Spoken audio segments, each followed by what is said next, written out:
Hi, and welcome to another episode of Dreams Unveiled. Today, I'm here with Bill. So, what does that mean? I had a dream. He had a dream. How awesome! He had a dream.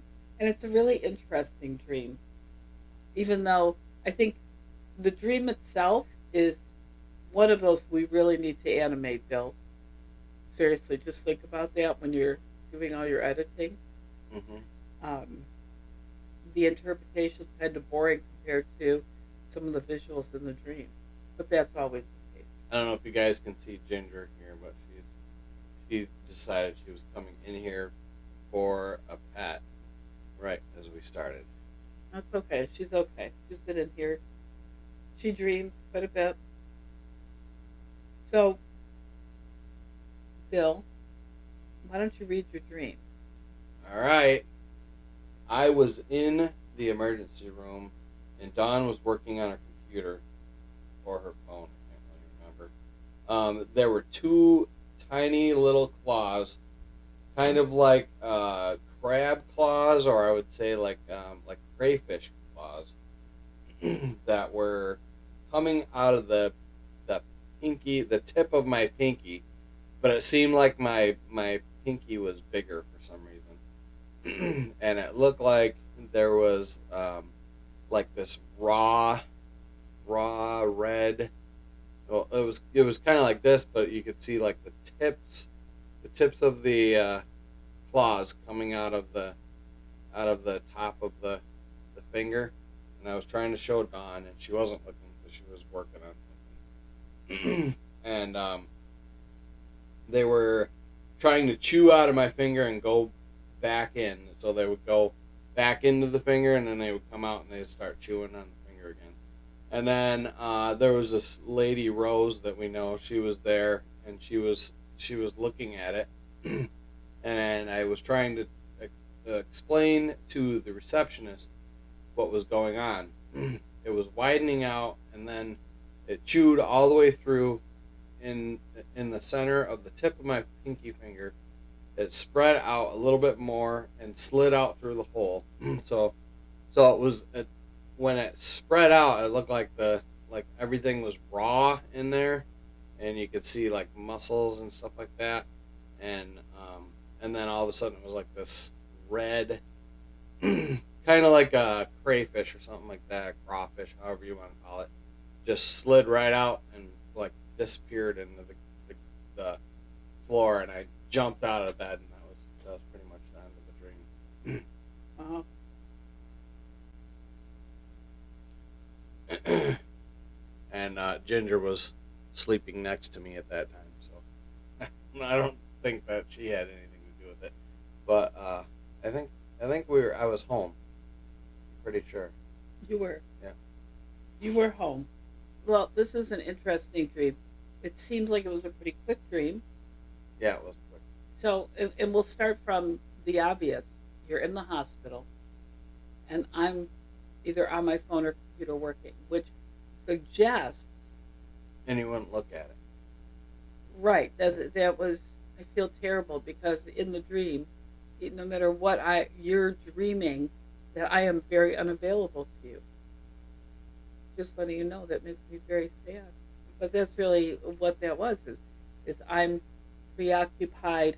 I'm doing something that in isolation by myself and not paying any attention, and you're having some significant needs. So there's that piece of it right there, and this is really important because these this represents, no matter how available I am to Bill or how our relationship is, the dream is telling him that he feels this way. So, and it may be just an isolated incident or something that happened during the day. Normally, we have a pretty awesome relationship. We've had a great weekend. Really enjoyed myself. But nonetheless, this is manifesting, and and that is something that you felt. So, and it may not have even specifically been me. I may have even represented, the people closest to you or family or anything like that. So be thoughtful about that. But I think that's a big deal. Obviously, in a hospital or in an emergency room, there could really be showing an urgent need for rest and healing. And that I think is something very important, especially when you're on the road all the time, that there may be just this real need that you have for real rest and healing, not the kind of rest that we often get at home or scrolling on our phones or any of that, but it may be saying you need some healing, you need some real restoration. I remember the claws. They were black, and they were trying to come through the finger, and it was just weird looking at those things happening. And then all of a sudden, it's spreading out and flung out of my finger. It made me jump. As far as we're still in the hospital, I haven't even gotten to the part about the claws, Okay. which is okay. That you can jump ahead. It's all good. Um, I really the emergency room piece is I think very relevant. But if it's not going to be about restoration and healing being needed or desired or rest, it could be really about you being extremely overwhelmed. That's a possibility. So, and which would also lend itself to that, but it may just really be you really feeling overwhelmed with things. Seems like, yeah, definitely. I think when I had that, I had a couple of band commitments for church, and then I was also driving all week long, and on the weekend doing the videos. So we had the video and the band and the work and trying to find work and all that stuff all at once. I think, yeah. Oh, and I think I was having my frame painted on my truck too, my semi truck. Oh yeah, that probably was right around then. So you're in the hospital. Whether it be me or family or people close to you, seem to be unavailable to you in this time of you being very overwhelmed. Yeah. So this is how. And Rose was there, and she was like, so say you were sitting here, I was standing up, and I'm trying to show you, like look at my finger, and you're like doing whatever you were on the computer or the phone or whatever it was, and then over here, Rose was sitting for some other reason. I don't know if she was in there to be seen or whatever, but I went over and she was ready to look at it, and then the receptionist called me, so I went over to the receptionist and I was trying to explain it, and all at the same time I'm watching this thing dig out of my pinky, and then it just jumped out, and I jumped right out of bed. Did it like jump out at the receptionist? No, Just no, it jumped just out. kind of went down on the floor. And just went its merry way, it was all done. I didn't see where it went, and I just was like, I jumped up out of bed, and I was like, looking around to see where if it was in the bed or what. Isn't that crazy? So that was a pretty lucid dream that you're like not, you're feeling like you're not quite awake when you were awake. I don't know. It seemed like it was like the size of my pinky, but my pinky was bigger. Just what are you saying? What did you say? I said when you woke up, when you were startled awake, were you uncertain as to whether or not you're awake? That you were looking for a crab claw or a little crab thing or Well, it just crayfish? was like I jumped up and looked around really quick. Like, Okay, gotcha. it wasn't like I didn't know where I was when I woke up. Oh, I wasn't implying that. So the crab or crayfish. Let's go with the crab because when you first uh, described it to me, you called it a crab, which means that very likely in the dream, even though now you're looking back on it, but in the dream, something, and you must likely recognize that it was a crab. Just the claw shapes coming up. Are you done? The claw shape, the claws coming out. They were small, like a pincher bug or something like that. It would just it kind of looked like a skinny, um, dark reddish. You know, she's barking at the water. It was like this skinny dark red or maroon thing in the shape of my finger, and it just flew out. But it had claws that dug its way out. That's crazy. I'm sorry, that's kind of freaky. So the crab, the interesting thing about dreaming about a crab, and this one's actually embedded in your pinky. So a crab um, is represents defensiveness, a defensive position. Um, defensiveness is often rooted in pride, and it may have been some of the things you're overwhelmed with, just like you were talking about, that you're trying to process through. Okay, I'm doing all of these things with here's the band stuff that I'm doing, and getting this work done on my truck. I need to make sure I have work. It's one of the things about being self-employed. If you're not working, you're not making money. Yeah, and usually with the church thing, I get the songs last minute, so I'm like trying to cram really fast to learn songs on the weekend or whatever. So that pressure on top of the other work stuff. So the crab may have kind of put you, that may be that representation. It could represent in line with that there's part that's very resilient, where you know what, in the face of adversity, I'm just going to go forward.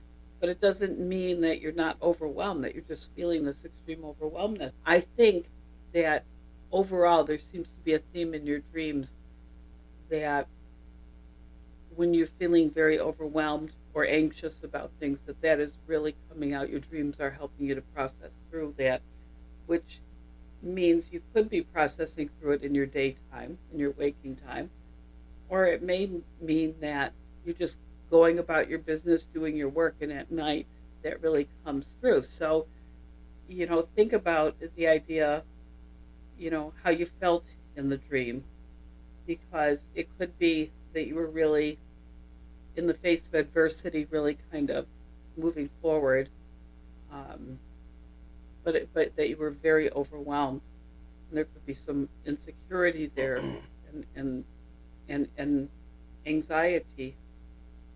The other thing is, I know that the room was full. It almost looked like maybe it looked kind of like a courtroom in a way, but it was like I knew it was an emergency room, and all the people, you couldn't really tell what the other faces were, but I was trying to get your attention to look at it.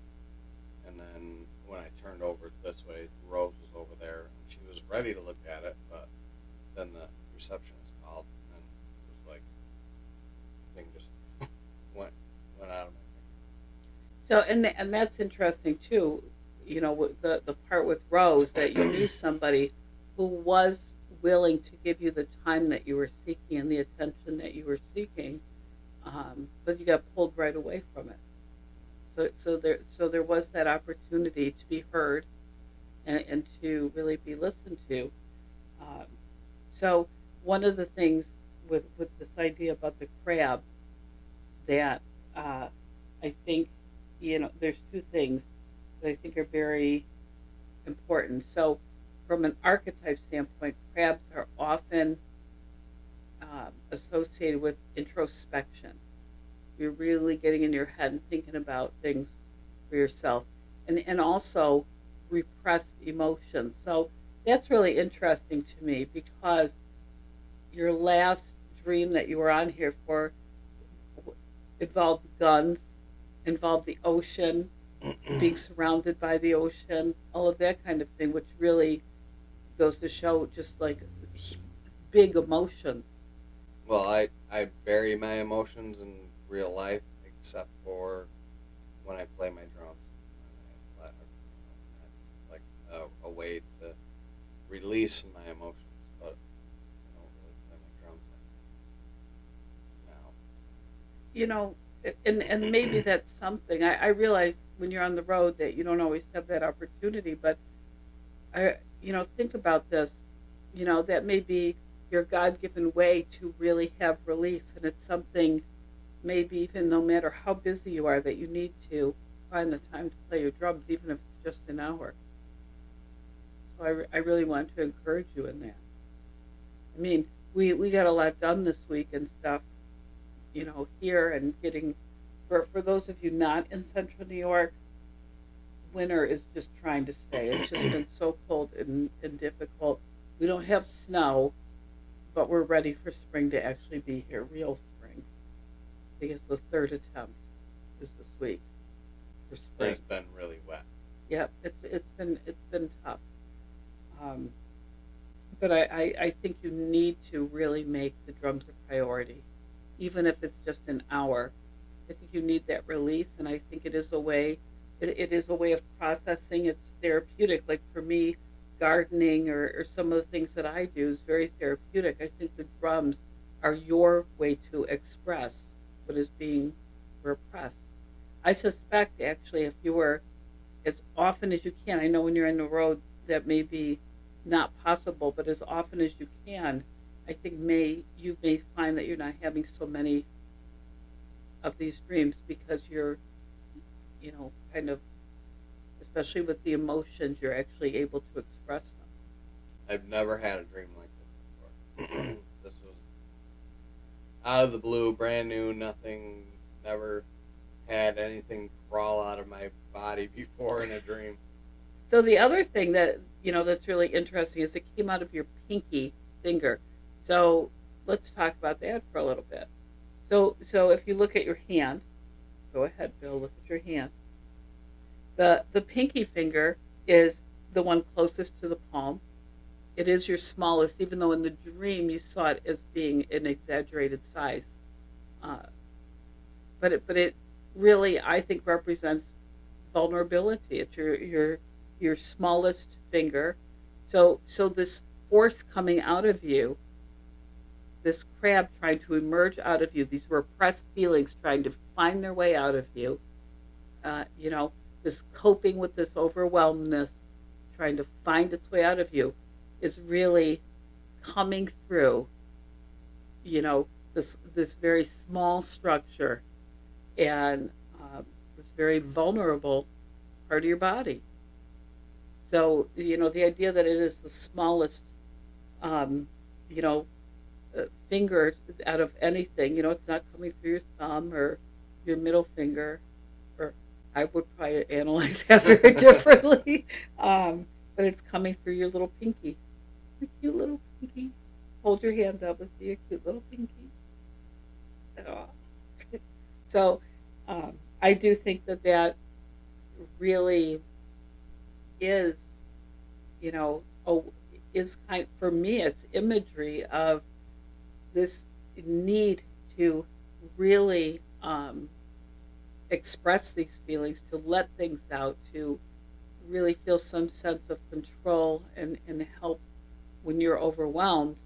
And it's trying to, it's just done. It's done being contained and in you, and it wants to be expressed. It wants to be free, which means you want to express and you want to be free. So what do you think about that?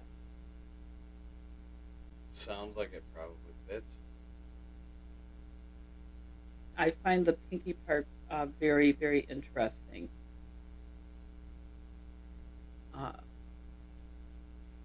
Because it really is a vulnerability.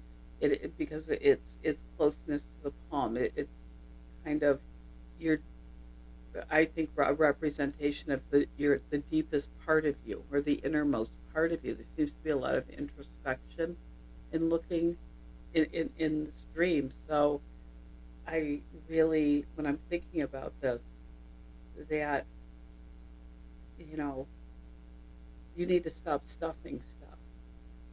That's my professional opinion. Stuffing stuff. You've got to find a way to release this. You spend the problem is when you're in a truck by yourself. I mean, you're with the dog, right? Uh, the, I don't know that you're having very fruitful conversations. No, she doesn't really talk very much. But I She really. knows one word.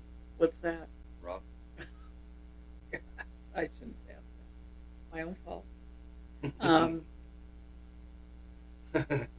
but you're thinking about things, right? Do you think about things when you're driving? Yeah. And it's great when you're on the phone with people or having some kind of interaction, but you're on the road and you're thinking and thinking. And so if you're thinking and not expressing, what do you do with that? When we sit around and think, and you're sitting in a truck, our thoughts turn negative.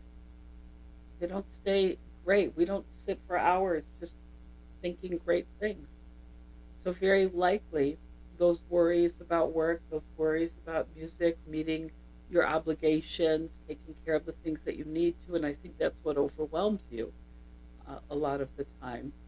Not having enough time to play drums, recognizing that it's really a need that you have. It's not just a hobby. Um, I think really preoccupies a lot of your drive time.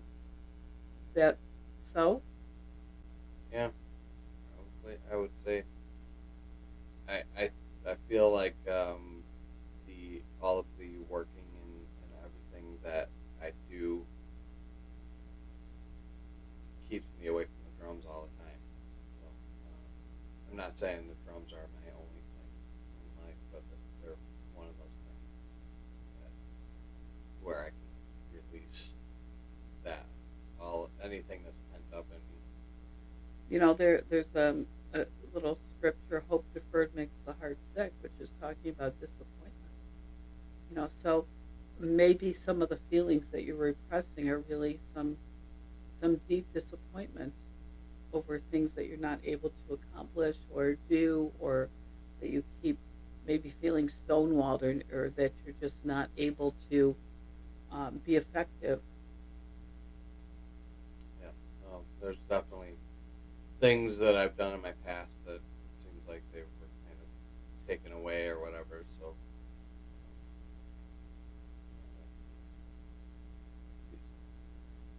Oh, good. I'm glad. I mean, I know you, so this is a little bit easier. I have much more to draw on. That's what I think. So, as your wife, I will tell you, I feel like we really need to find a way to help you to really have that opportunity to express. And, I love you, and I don't ever want you to feel like I'm not available to you. Unless I'm counseling people, then don't call me, Bill, because I'm counseling people. I can't take your call.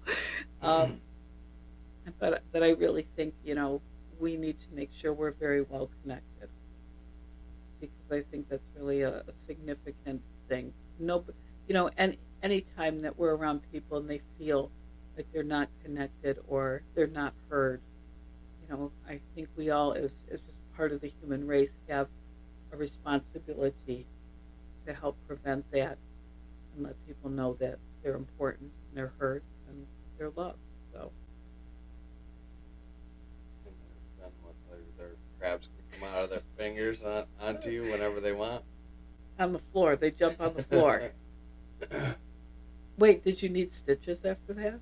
Oh no, you No, jumped I up. You jumped don't out of know. bed. Yeah. Oh, I'm sure it was like a big, raw red. There was no blood coming out of it. It was just like this raw red, muscly interior with some white. Like when you cut your skin open or something like that, and it's just open, and you see, like if you ever cut yourself and you have like before it bleeds, that white white part of the skin just kind of hanging there. Yeah, Bill, It was not pretty vivid. that's not part of my experience. I just want to let you know. Thank you, Lord, that it's not. I'm real happy about that. That one time where I was cutting something off the exhaust system with the grinder, and it went into my hand. There was no blood for a minute. It was just white. And it was just, you could see the red starting to come through, but it was just white. Vivid. I can tell. Give me a little creepy crawly. It was creepy crawly. It crawled right out of my pinky. Any questions? I mean, as far as the conversation that we're having here about this need for you to really express things. I mean, I know you're not much of a journaler. You're not going to start recording things. What about on your phone? Would you do that? No. I think even if you're by yourself, just to be able to express, even pray. I have feelings and stuff like that, but I was always told to not express them when I was a kid, or it didn't really matter, so I just always stuffed them. And in life, I've never really found it effective. It takes up more time to express them when I explain it to someone, when I could just go on to the next thing that I need to do and get it done. And then I can play my drums and get my emotions out. Well, just remember, your feelings are never wrong. What you believe may be wrong or right. Your feelings just reflect what you believe, and I think that's really important. So, feelings are extremely important. We just can't let them drive the car.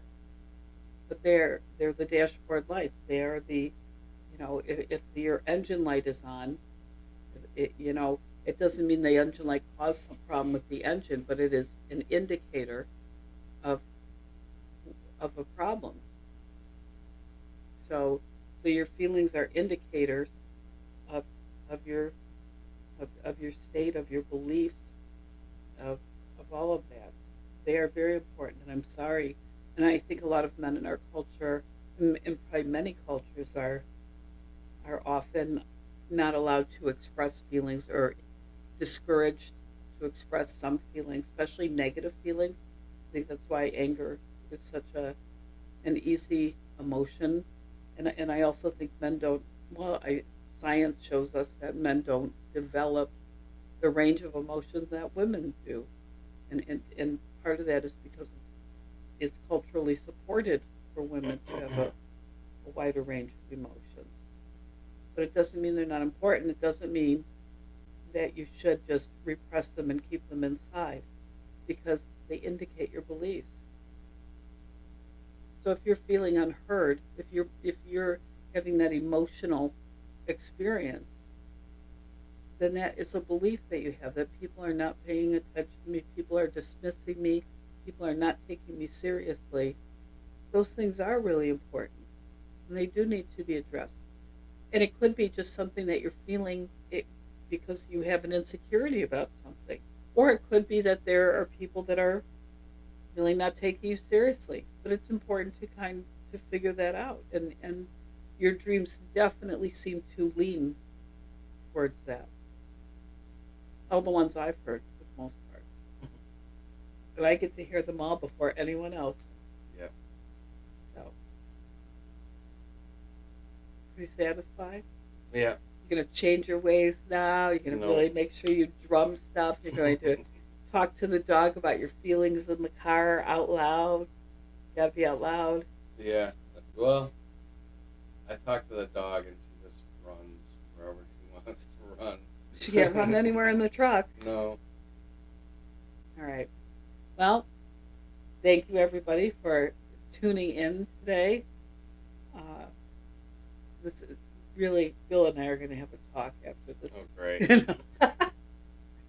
Now he's going to have all these feelings, but dreams are healing. It's really important to understand that dreams really can help us uh, to really get our bearing about ourselves, to really take a look at the parts of us that may make us feel vulnerable, and grow in our perseverance, and grow in look at some of the stress and things we go through as opportunities for growth. With that said, thank you for tuning in, and I hope everybody has sweet dreams. Oh yeah, like and subscribe. Oh, thank you, Bill. Nobody else ever says that. Please like and subscribe. That would be awesome. If you have a dream and you would like to be featured on the podcast, Or these are going to be the bloopers. please send me an email, dreams at dawnw.com. So that's dreams at daunw.com. It would be wonderful to hear from you.